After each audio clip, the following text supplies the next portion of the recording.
Meu aluno tem autismo. E agora, o que fazer? Eu sou Alessandra Patrícia, eu sou psicóloga, especialista em neuropsicologia e atendimento de crianças e de adolescentes.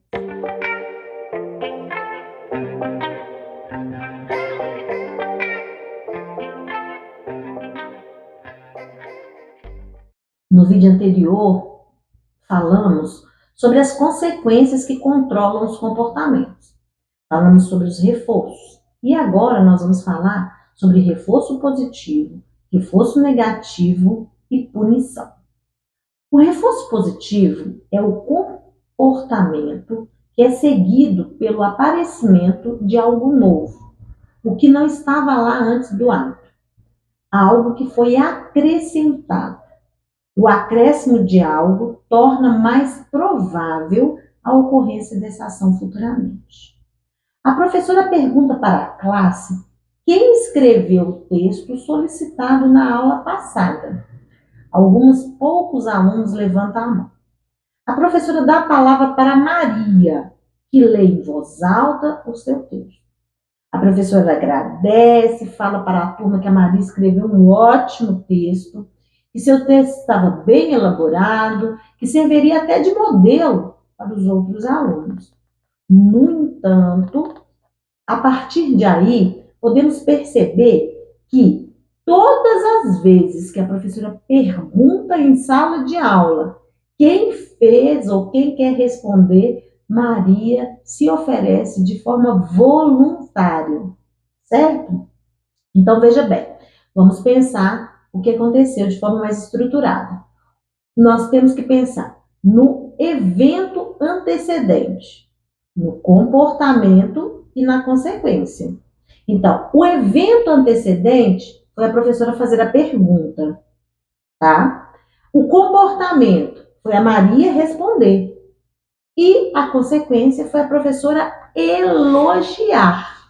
Então, no caso, nós temos isso aí para pensar. E a consequência que aumenta a probabilidade da Maria oferecer para responder as questões que a professora pergunta, tá? Então, nesse caso, a gente já sabe sobre o reforço positivo. Agora vamos falar sobre o reforço negativo. É a ação que remove ou elimina algo, fazendo com que alguma condição ou alguma coisa que estava lá desapareça. Vamos falar isso de uma forma exemplificada? Então vamos lá. Vamos supor que numa atividade em grupo, tá? Todo mundo participando, os alunos começaram, sei lá, a manipular sucatas, tá? Que eles trouxeram de casa e está fazendo uma atividade.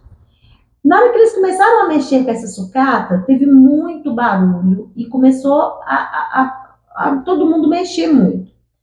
Aí, nós temos na sala de aula o João, por exemplo, que é autista. Ele leva a mão no ouvido. E aí ele começa a bater a mão no ouvido e começa a fazer barulhos estranhos, né? E aí a professora percebe que ele tá que ele tá batendo a mão, as duas mãozinhas lá, as mãozinhas no ouvido, e começa a emitir sons estranhos. Os colegas e as professoras percebem isso. Porém, nada muda no ambiente. Os meninos continuam fazendo a mesma coisa. E aí, o João começa a bater de forma mais brusca, até que a professora de apoio retira ele da sala de aula. Assim que ele saiu da sala de aula, ele vai parar, né, de gritar, de fazer aqueles barulhos e parar de bater a mão no ouvido.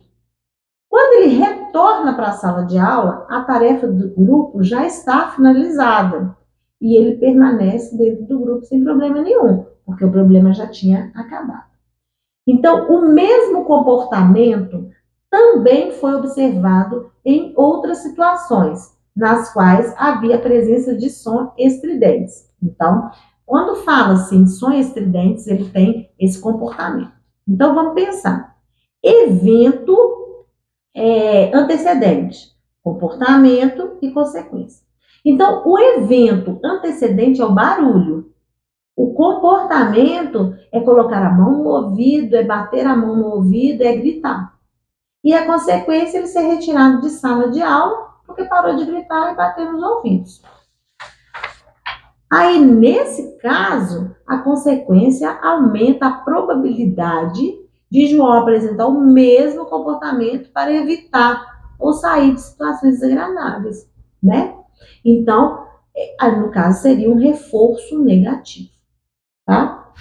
Gente, deu para entender a diferença entre reforço positivo e reforço negativo? Se você tiver dúvida, deixa nos comentários que eu vou responder rapidinho, tá?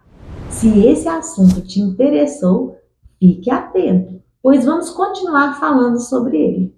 Um beijo e até o próximo vídeo.